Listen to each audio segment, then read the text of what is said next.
ये सब क्या देखना पड़ रहा है? পাপা না, তোমার বাবাকে সাবধান করে দাও, আমার মা দুটো দিন বেড়াতে এসে তোমার বাবা আমার মায়ের পিছনে লাইন মারছে। তোমার মাকেই তো সাবধান করে দিতে পারো। কাল রাতে তোমার মাকে তোমার সাথে শুতে বললাম, না আমি বুড়োর কাছে ঘুমাবো, তুমি যেমন তোমার মা তেমন।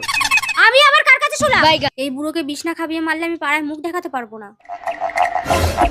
এবার এই বিষ মেশানো দুধটা বুড়োকে খাবিয়ে দেবো।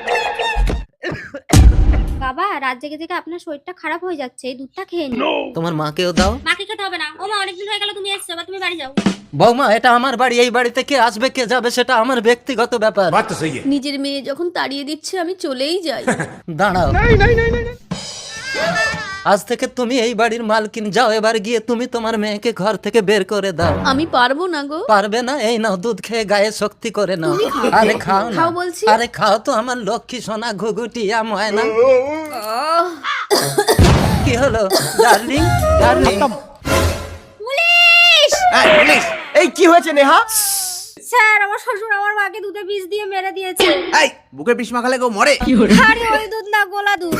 নেহা, বাবার দোষ দিচ্ছ, দুধের তো বিষটা তুমিই মিশিয়েছিলে। ওই দুধটা কি আমি আমার মাকে খাওয়ার জন্য দিয়েছিলাম? ওই দুধটা তো তোমার বাবাকে খাওয়ার জন্য দিয়েছিলাম।